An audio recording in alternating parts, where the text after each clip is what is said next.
En Scientia UM indagamos, registramos y analizamos el conocimiento para comprobarlo y explorarlo a fondo.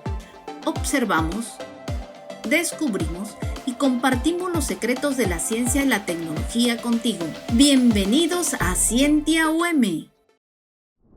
Bienvenidos al programa Scientia UM, donde exploramos la investigación y la innovación que se genera en la Universidad de Montemorelos. Yo soy Andrés Díaz y me da muchísimo gusto de estar una vez más con ustedes y siendo acompañado por la doctora Flor Ontiveros.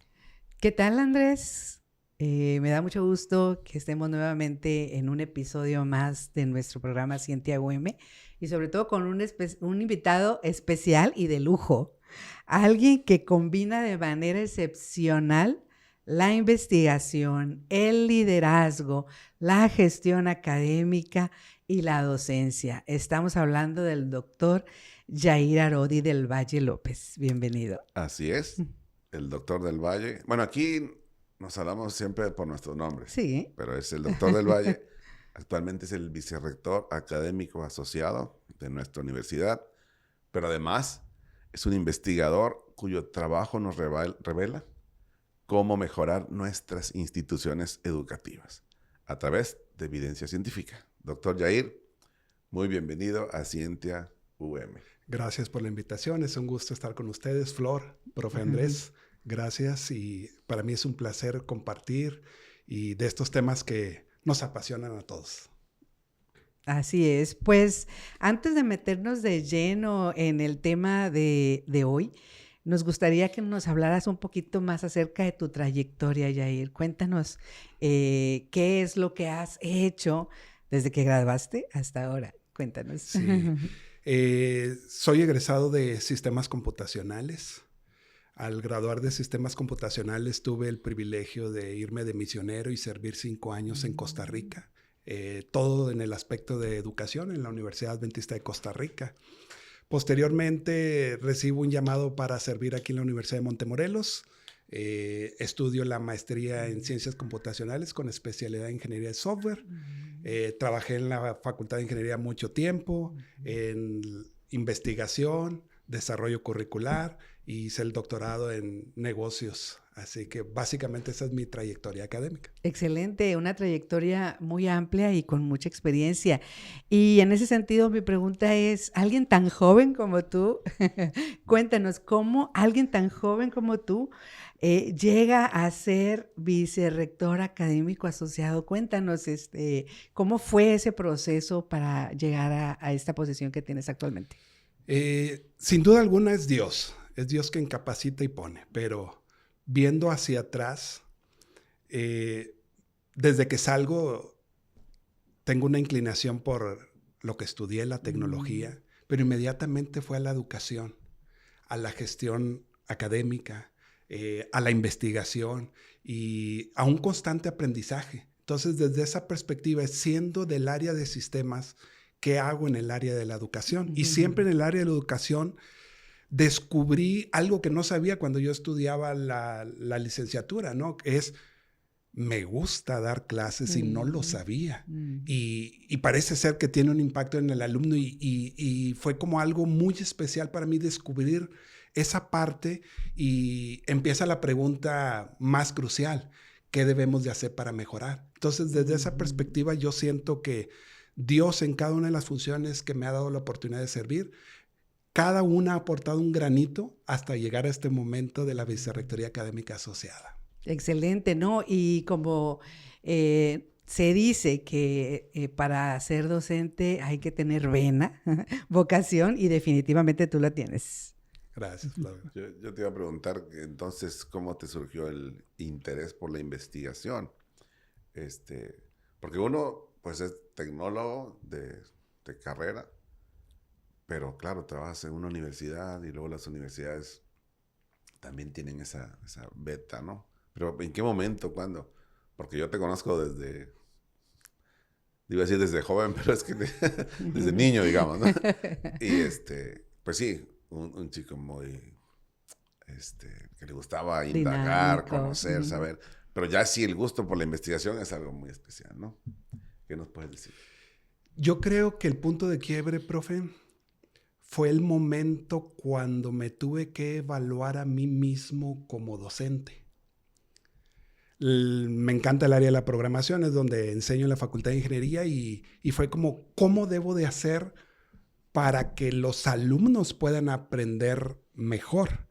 Es decir, en qué se está fallando a nivel de la enseñanza de programación y en qué estoy fallando yo. Y de ahí nace las primeras personas que me guiaron a la investigación, porque fue una tesis respecto a qué aspectos marcaban que los alumnos puedan aprender a programar. Y de hecho, usted me acompañó en ese proceso de investigación y digo, ese fue el punto crucial. ¿Qué es lo que hacemos mal? ¿Y cómo podemos corregir si no tengo una medición científica, sino solamente creo que? Entonces, tengo que tener algo para medir, para poderme basar más seriamente en lo que voy a cambiar. Entonces, yo pienso que ese fue el punto de quiebre de por qué la investigación me ha marcado en los últimos años, ya casi más de una década. Muy interesante. La primera aproximación no fue de tu tesis de maestría. Es correcto, sí. Fue la tesis de maestría. Aquí el profe fue mi asesor. Hace mucho tiempo. Lo disfrutamos, yo lo disfruté mucho. No, hace poco, no tanto. Sí, no. Sí, por favor. Bueno, ya que estamos hablando de la investigación, cuéntanos sobre tu investigación doctoral. La verdad es que hiciste un trabajo excepcional, Jair, en tu tesis doctoral. Hablaste acerca de los factores que determinan el desempeño de una organización educativa y la satisfacción de quienes se relacionan con ella. ¿Cómo te nació la idea de este proyecto y qué problema estabas tú vislumbrando que te llevó a querer investigar esto? Sí, básicamente fue verlo como una oportunidad, un nicho de decir, ¿qué se está haciendo? No lo sé. Y seré yo el primero en que puedo empezar en nuestras organizaciones a evaluar algo así. Así que fue reto y oportunidad.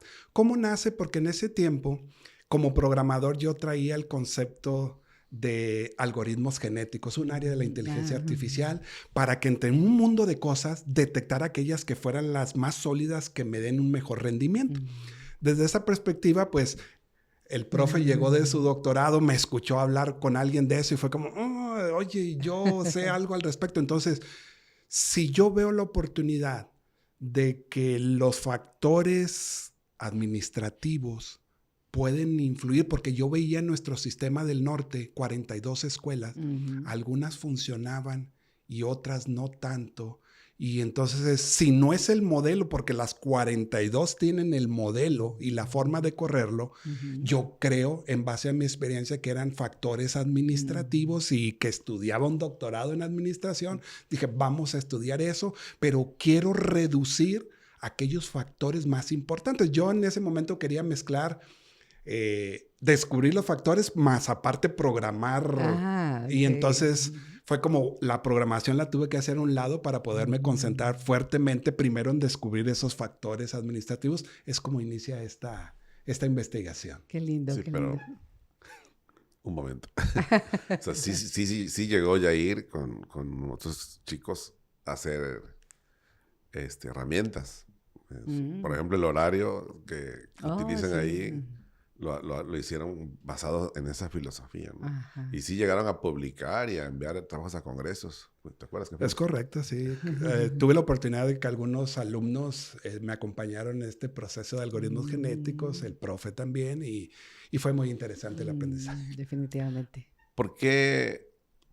Bueno, a lo mejor la pregunta parece obvia, pero pues nos da cabida a seguir hablando. ¿Por qué los colegios o escuelas adventistas?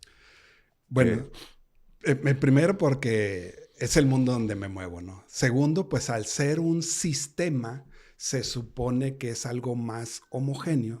Y al tener algo más homogéneo, es más fácil descubrir patrones. Entonces, podría saltar un patrón de una manera más interesante, y entonces desde ahí dije, tengo acceso, tengo conocidos que me pueden apoyar a llegar a esas 42 escuelas, y entonces ese es el punto número 1, pero el punto número 2 también es que K12, desde kinder hasta preparatoria, son el semillero de los alumnos que recibimos en la universidad. Claro. Así que desde esa perspectiva es un modelo estable que hay que ver qué factores pueden estar influyendo para que unas funcionen mejor que otras.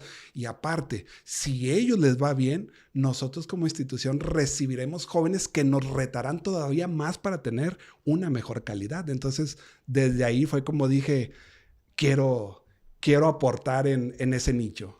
Tú, voy a interrumpir aquí nuestra orden de preguntas. ¿Tú estudiaste en un colegio, en colegios públicos tus primeros años? Yo hasta segundo grado de secundaria fue en públicas, escuelas públicas. En tercero de secundaria fue donde empecé en el sistema adventista.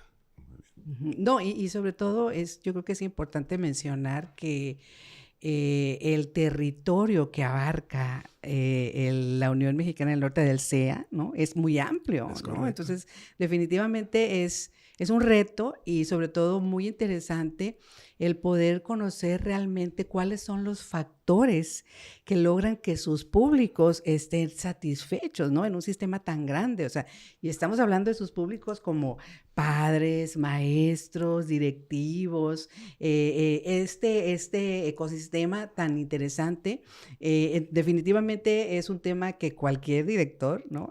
Le interesaría saber, ¿no? En este sistema tan grande. Sí, has dicho algo muy importante, la extensión, ¿no? Imagínate la puntita ya en Los Cabos, Baja California Sur, a Tijuana, de Tijuana hasta Matamoros. Sí. Todo esa es la extensión de las 42 escuelas que tuvimos la oportunidad de compartir y estudiar. Sí, sí. Sigamos entonces, en cuanto a los instrumentos. Normalmente cuando uno hace investigación, pues muchas veces toma instrumentos que ya están hechos. Pero aquí, aparte de que fueron varios, normalmente pues se construye un instrumento, 2 ya los más atrevidos. Pero en este estudio, en esta investigación, se diseñaron 7 instrumentos diferentes y todos son propios. ¿Qué nos dices de eso? Bueno, pero antes de los instrumentos hablemos de las variables primero, ¿no? Sí. Bueno, las variables que hablan son los instrumentos que hablan de las variables, ¿no? Claro, estamos hablando de 7 variables, como son la gestión administrativa, la misión, el entorno organizacional, la administración funcional, el clima organizacional, el desempeño organizacional y la satisfacción de los públicos. Si son 7 variables, alguien me decía, es mucho, puede ser nada más 2 o 3, pero en entornos tan dinámicos y complejos como es el sistema educativo, personalmente fue como, no quiero nada más una primera aproximación, claro. Quiero lo mejor que pueda en el momento, ¿no? Al día de hoy hemos crecido más, ¿eh? No solamente hablo de 7, actualmente hablo de 14, pero hoy hablaremos de 7 porque esto ha continuado. Entonces, básicamente, con esto fue que iniciamos con estas 7 variables que acabo de mencionar, sí muchas, pero de suma importancia para la investigación. Así que después de eso me preguntaba el profe de los instrumentos, Flor. En primer lugar, el reto fue ese. ¿Dónde encontramos esos instrumentos? Entonces, básicamente de los 7, 2 de ellos yo agarré una base, lo que es la gestión administrativa y el clima organizacional, agarré una base que ya tenía mi asesor, el doctor Ramón Mesa, y lo adaptamos. No lo agarramos tal cual los otros autores que él había asesorado, y yo tuve el privilegio de, con él, hacer esta adaptación. Pero los otros 5 instrumentos partimos de cero. Desde agarrar los libros, la teoría, qué autores hay, una lista grande de conceptos importantes, vamos a pulirlos, todo un proceso muy extenso. Con 5 instrumentos partimos desde cero, y los otros 2, aunque teníamos una base muy buena, el asesor todavía no estaba convencido y tuvimos que hacer pruebas pilotos y otras cosas para adaptarlo hasta que lo logramos poner para el modelo que nosotros queríamos. Básicamente es lo que hicimos. Y no había IA en ese entonces todavía, ¿no? Sí había IA, la conocíamos. Claro, pero no como es el día de hoy. No había. Muy bien, entonces no son instrumentos prestados, No, se diseñaron. se diseñaron y se adaptaron. Ese es un mérito muy importante. ¿Cómo se asegura uno, o cómo se aseguraron ustedes de que esos instrumentos realmente estuvieran midiendo lo que debían medir? Sí, hay muchas técnicas estadísticas, ¿no? Y procesos que uno debe de seguir. Es que yo escuché hace unos días que ya el alfa de Cronbach ya no era, o sea, que hay otros métodos más, o otras estadísticas. No sé, a ver. Sí, díganos. básicamente hay diferentes formas, ¿no? Pero empezamos de la teoría. Hace rato acabo de decir un listado de todas aquellas cosas prometedoras o características que distinguirán a la variable. Entonces, al tener eso, tú haces la declaración más corta, la pasas con expertos que te validan si realmente esa declaración es una característica importante de la variable. Después de eso, se pasa a personas expertas en el área que te digan cuán coherente, pertinente y claro es esa declaración. Todo eso es parte de la validez de contenido. Posteriormente se aplicaron pruebas piloto a alumnos para ver si entendían y a padres a ver si se entendía la declaración es clara. ¿Tú crees que esto entiendes qué es lo que se te está preguntando? Hicimos unas prepruebas piloto, después hicimos pruebas piloto, ya con todos estos datos hicimos análisis factoriales exploratorios, confirmatorios para checar la validez. Posteriormente hicimos el alfa de Cronbach, actualmente se ocupan otros, el omega de McDonald, etcétera. Hay muchas formas y no solamente eso, todavía hay más cosas estadísticas, pero dentro de lo que tú conoces en el momento, tú usas las herramientas que tienes a tu disposición para poder decir, como los instrumentos son el punto de partida de cualquier otra cosa que vayamos a descubrir, necesitamos saber que realmente el instrumento sirve para lo que fue creado. Te vamos a aprovechar aquí, porque finalmente este es un programa de divulgación, así que los que lo escuchan aprenden. Entonces, para el análisis estadístico, usaron modelos de ecuaciones estructurales. Así Y es. eso es una cosa que últimamente pues se recurre mucho en el doctorado. Es una técnica pues de las, diríamos, más sofisticadas en ciencias sociales. Pero lo que te voy a preguntar ahora es, ¿puedes explicarnos en palabras sencillas, como tú lo sabes hacer, qué son los modelos de ecuaciones estructurales y por qué los necesitaron?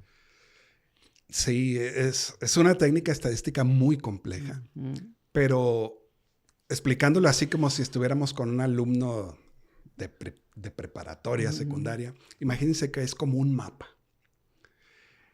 La ecuación va a ser un mapa donde tengo puntos, que son las variables.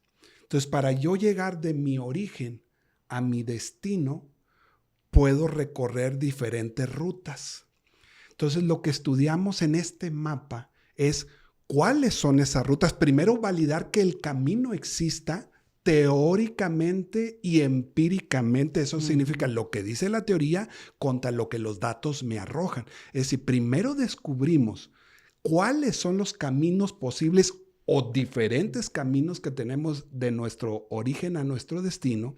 Y lo importante aquí es cuánto aporta cada uno de esos caminos, de tal manera que si yo tapara mi variable final, yo puedo predecir lo que va a pasar a mi variable final porque conozco el camino y conozco cuánto aporta cada una de estas estaciones o paradas antes de llegar a mi destino final. Básicamente, en forma así sencilla, es un mapa. ¿Por dónde debo de hacer para llegar a tal lugar?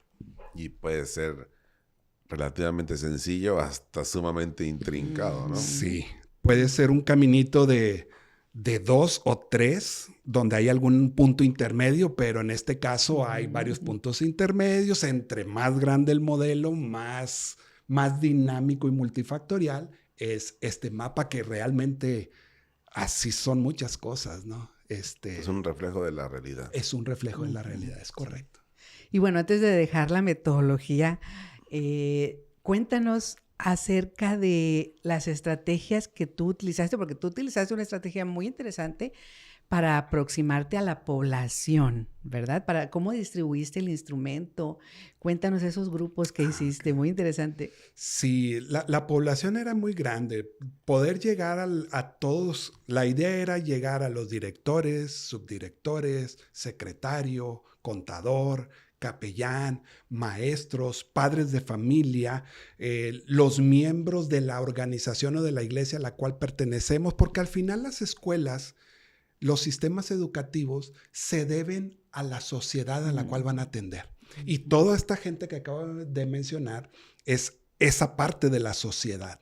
Entonces, desde esa perspectiva, llegar a miles y miles iba a ser complejo. Y generalmente en la estadística vamos por algunas porciones para ver que si eso refleja al resto, ¿no? Entonces, se formaron comités de 16 personas, donde ese comité lo dirigía el presidente de la Junta de Padres de Familia. Un comité por escuela. Un comité por escuela, es decir, 42 escuelas, y cada comité lo seleccionamos con 16 individuos, donde teníamos representación 2 hombres, 2 mujeres, padres de familia o madres de familia.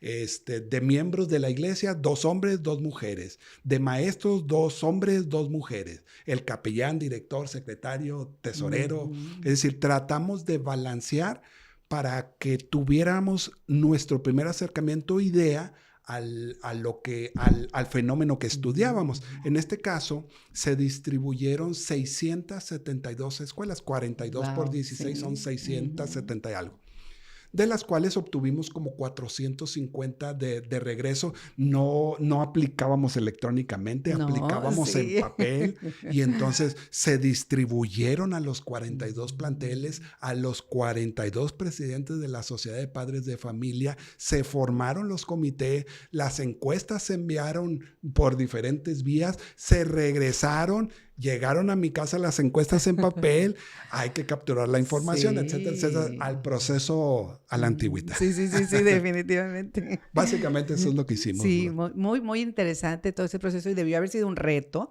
porque coordinar esos comités, o sea, no siempre hay la disposición de la población para participar, ¿no? Es correcto. Entonces, sí, definitivamente. ¿Cuánto tiempo te llevó? Sí, nos llevamos aproximadamente algunos 4 o 5 meses, y que realmente me fue muy bien, porque pude haber tardado más, porque el sistema educativo en cuestión, desde que le platicamos el proyecto, estuvo sumamente interesado. Te estoy hablando de hace casi 10 años. Y desde hace 10 años estoy trabajando con ellos, apoyando. Te digo, el proyecto ha crecido, que de 7 variables ahora estamos en 14. Wow. El modelo todavía el retrato, el diagnóstico del modelo todavía lo tenemos, todavía se ha crecido. Entonces, gracias a eso, a que el sistema con las 42 escuelas se interesó, recibí apoyo desde niveles muy altos, y eso fue de mucha bendición para la investigación. Sí, muy, muy, muy bueno. Y bueno, cuéntanos ahora si vamos a los resultados, a la parte medular de tu investigación. Cuéntanos sobre los resultados, qué fue lo que encontraste, sobre los modelos que probaste, y qué fue lo que consideraste tú que explicaba la realidad de las escuelas. Sí, mira, básicamente al tratar de dibujar el mapa, hablando en la analogía que hicimos del mapa, pues puede ser por este camino, puede ser por el otro, y pruebas diferentes, porque también a la teoría la puedo retar y podemos generar teoría. Entonces, desde esa perspectiva, nosotros en la investigación partimos con 3 modelos prometedores. El modelo número 1, donde estaban las 7 variables acomodadas de cierta manera. El segundo, donde estaban las 7 variables acomodadas de otra segunda manera, y luego una tercera manera, ¿no? Entonces, básicamente hicimos 3 mapas, y los 3 mapas habría que comprobar cuál era el más prometedor. ¿Prometedor en qué sentido? En que llegar al destino con la mayor eficiencia posible. Ese es el reto. No solamente llegar, sino llegar con el menor consumo de gasolina, esfuerzo, tiempo, etc. Eso es lo que buscamos. Entonces, comodidad. ¿Perdón? Comodidad también. Entonces, desde esa perspectiva, generamos esos 3 modelos, de los cuales, pues, uno es mejorcito que los otros 2. Entonces, básicamente eso es lo que hicimos. El modelo con el que nos quedamos, que se denominó el modelo alterno secundario. Lo interesante es que en ese modelo solamente 5 de las variables fueron las más prometedoras. Una de ellas no era significativa en la forma en que lo acomodamos, la otra sí lo era, pero al quitarla, la eficiencia era mejor.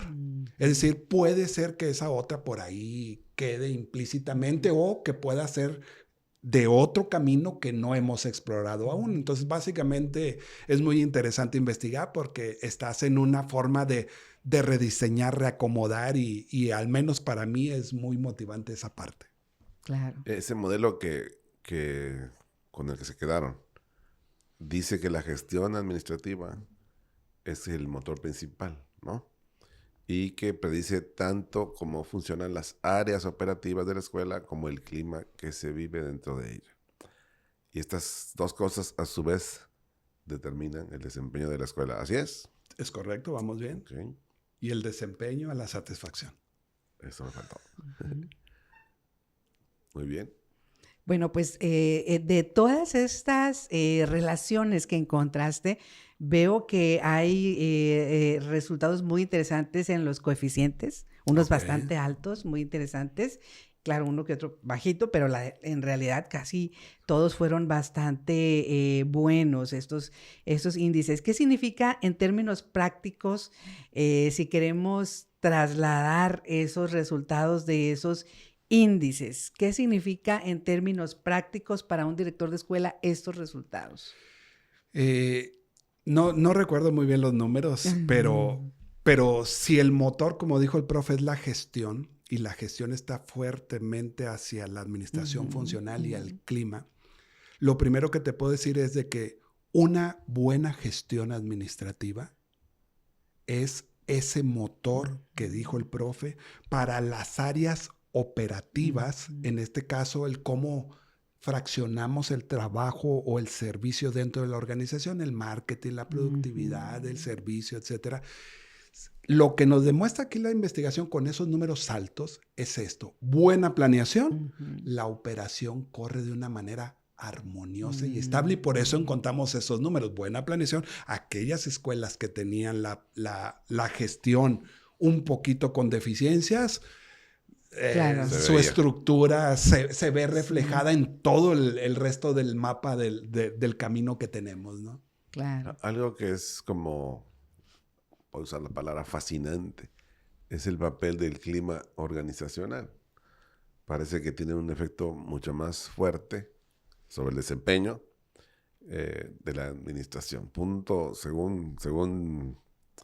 Según lo que yo entendí, 0.8 contra 0.21. 0.80 contra 0.21. ¿Por qué crees tú? Esta es la pregunta. Que el ambiente de trabajo, el ambiente, pesa tanto o más que las operaciones mismas. Sí, está muy interesante ahí la hipótesis, los hallazgos que se tuvieron, ¿no? En primer lugar, tenemos que entender la naturaleza de la educación. La educación es un servicio a la sociedad. Y como tal, como toda empresa de servicios, las personas son la clave importante. Entonces, aunque yo esté planeando bien y esté bien organizado en la administración funcional, si yo no tengo compañeros de trabajo que estén a gusto y se pongan la camiseta, por mejor plan y carro que yo tenga, si no tengo al mejor conductor y bajo las mejores formas y que los pasajeros estén contentos, de nada me sirve tener el mejor carro. Entonces, básicamente, ¿por qué? Porque cuando están satisfechos los que estamos dentro del servicio, entonces de esa manera se multiplicará energía, coordinación, compromiso, y eso es una parte importante en todo el proceso. Por eso usted ve ese 0.81 contra el 0.20 algo que tenemos en la administración funcional.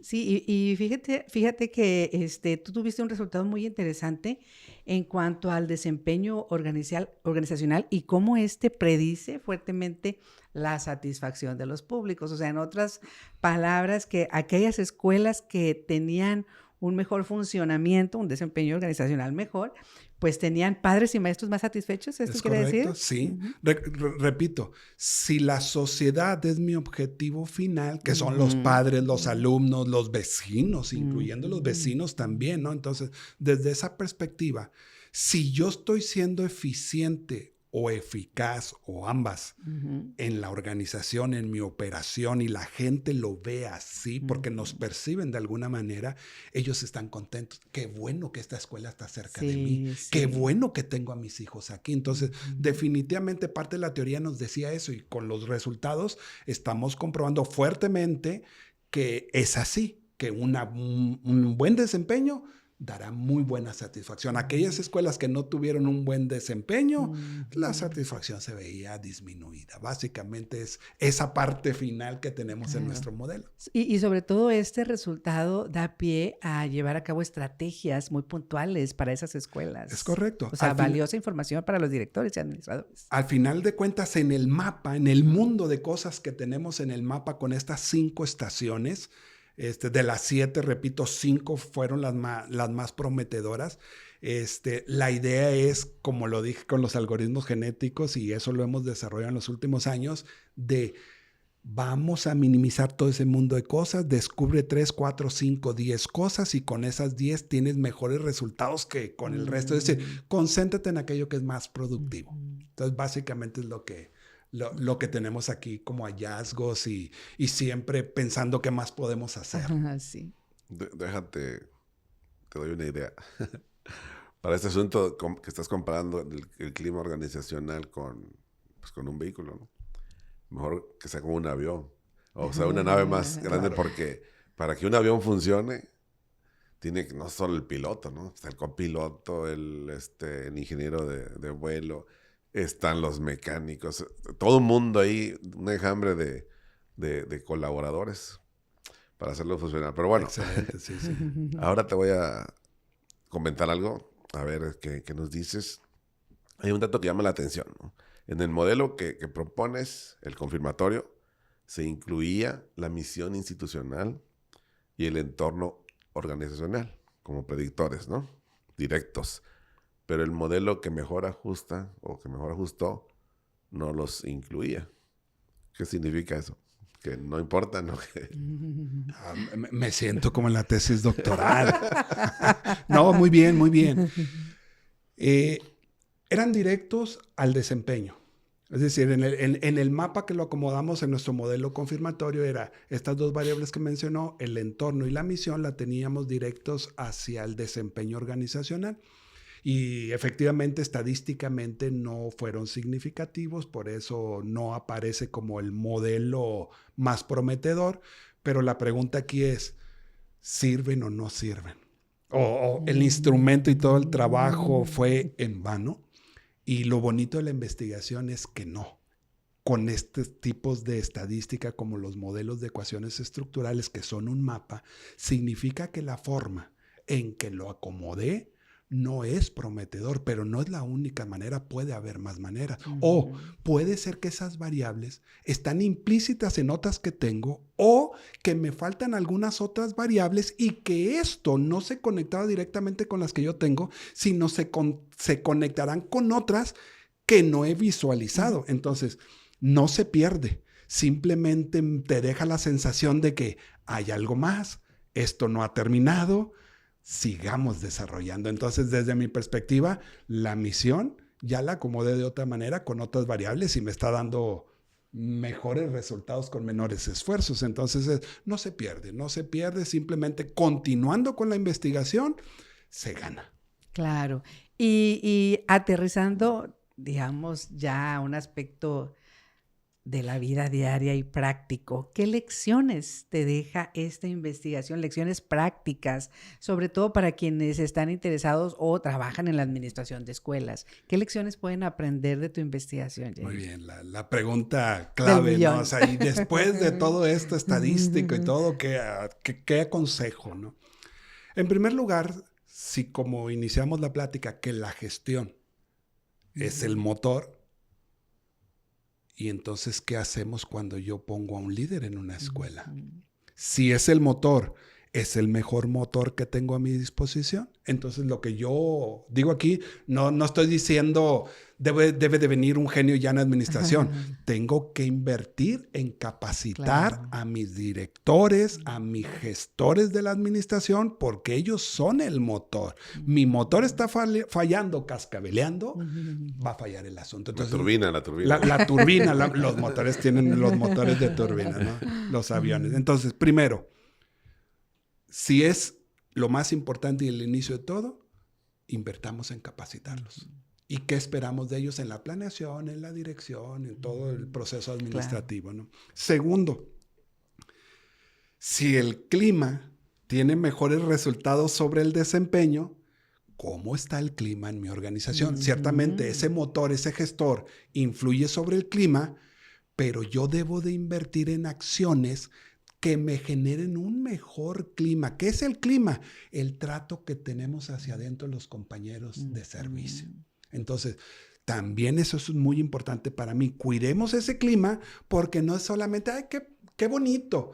Es estrategia. Claro. Cuando yo veo el clima con mis compañeros, lo debo de ver como estrategia porque ellos están bien, todo estará ahí arriba. Ellos están mal, aunque yo tenga muy buen diseño, muy buen carro y todo lo que tú quieras, el mejor avión, si no están bien todos los que están detrás de este proceso, no estaríamos obteniendo los resultados que queremos. Y tercero, Flor, si ya sé que subiendo el desempeño va a subir la satisfacción, concéntrate en el desempeño. Haz tu trabajo de la mejor calidad posible para que la satisfacción sea un resultado del desempeño. Es decir, no te preocupen por cómo me miran los demás, preocúpate por hacer bien, porque esto hacer bien es que te van a ver bien y van a estar satisfechos. Básicamente estas 3 lecciones podría sacar así a grosso modo de los hallazgos que hemos presentado. Definitivamente muy valiosas. Vamos a hacer... El tiempo nos está comiendo. Creo que te vamos a tener que invitar una segunda vez. Pero, pero vamos a procurar sacarte el jugo posible. Si yo fuera un director de escuela y el lunes, pues digo, no, ya voy a mejorar. ¿Qué me recomiendas que yo haga el lunes? El próximo lunes. Sí, como le acabo de compartir con Flor, ¿no? Número 1, ten tableros de control. Tableros de control específicos de qué es lo que quiero mejorar. Entonces, si la investigación te está ayudando, mira, es esta y estos aspectos los que debes de mejorar con tableros de control. No porque, como inicié, ¿por qué investigo? Porque quiero tener la evidencia para saber qué palanca, a dónde le debo mover para que me dé los mejores resultados. Entonces, le recomiendo tableros de control. Rutinas de felicitar a mis compañeros, qué bien lo hiciste, adelante, qué necesitas, en qué te puedo apoyar. Entonces, estar pendiente de ellos para que el clima se pueda gestar mejor y sobre todo, en cuanto a la administración funcional, que estén bien ordenados, con responsables, con fechas, es decir, no de que en algún momento va a suceder, no, hay que ponerle fecha, hay que poner responsables y hay que poner un plan de trabajo. Básicamente es lo que yo recomendaría detrás de todo esto, ¿no? Ya casi cerramos, pero todavía nos da tiempo para una preguntita más. ¿Qué consejo le darías a quienes nos escuchan, a los estudiantes que están iniciando con una investigación, que de pronto se sienten muy abrumados y más si están haciendo un modelo de ecuaciones estructurales? ¿Qué consejo les darías tú? Sí, mira, desde mi formación en el área de sistemas computacionales siempre hay una frase: divide y vencerás. Esa frase no sabes el impacto en el área de sistemas que tiene, sino también en todo este aspecto de la tesis. Entrar a una tesis es entrar con miedo.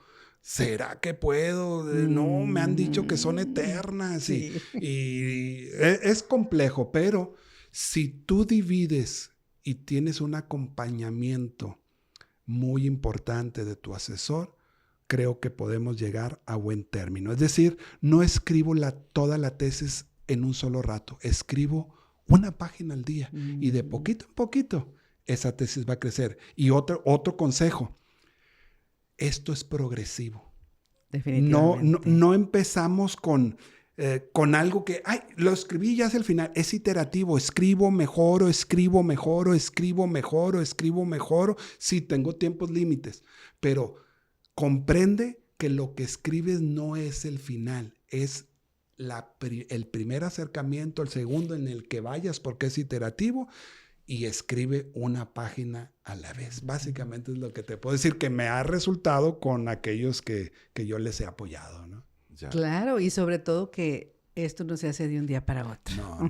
Es un proceso, y es un proceso que, la verdad, se disfruta cuando el tema es lo tuyo, cuando estás apasionado y crees en lo que puedes aportar con esta investigación. Muy bien, para despedirnos, te hago la última pregunta. Vicerrector académico y además dar clases, y todos sabemos que Yair es un profesor excelente y encima investigando, porque muchas veces los profesores no quieren investigar. ¿Cómo compaginar todo esto? ¿Hay un secreto en todo esto? Yo creo que ¿qué me ha resultado a mí? No sé si sea un secreto, ¿verdad? Pero usted ha conversado conmigo de muchas cosas y sé que lo que les puedo decir es orando, priorizando, sistematizando, tener humildad y aprender mucho. Que cada proceso es un proceso de aprendizaje, porque hoy no lo veo para qué Dios me dio la oportunidad de estar sirviendo donde estoy. Pero cuando viene un movimiento, tú dices, mira, esta herramienta que usaba en este otro lugar, aquí la voy a apoyar, y te hace crecer y aportar de una manera un poco más completa, porque somos imperfectos, pero desde esa perspectiva es lo que yo les diría. ¿Cómo logro compaginar eso? Con humildad y oración. Definitivamente. Pues el tiempo se nos ha terminado. ¿Cómo quisiéramos una segunda parte? Así que prepárate, Yair. Pues muchas gracias por acompañarnos, Yair. Les agradezco a ustedes. Aquí el profe ha gestado.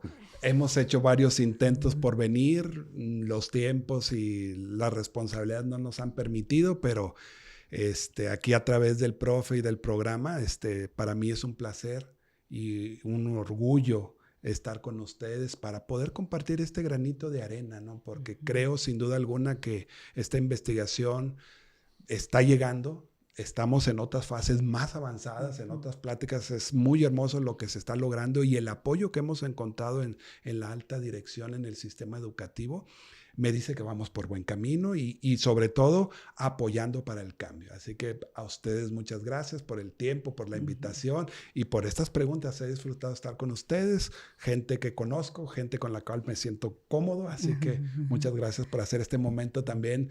A veces es estresante, pero sin duda alguna se lo digo a la gente, he disfrutado porque estoy aquí con amigos. Así que muchas gracias. Pues muchas gracias. Claro que sí. Y pues bueno, para quienes nos acompañan, les recordamos que la investigación no solamente está en los laboratorios, también está en nuestras escuelas y transforman a nuestra sociedad. Nos vemos en un episodio más de su programa Scientia UM. Hasta la próxima. Acabas de ver Scientia UM, una producción del Departamento de Investigación de la Universidad de Montemorelos y UM Radio. Todos los derechos están reservados.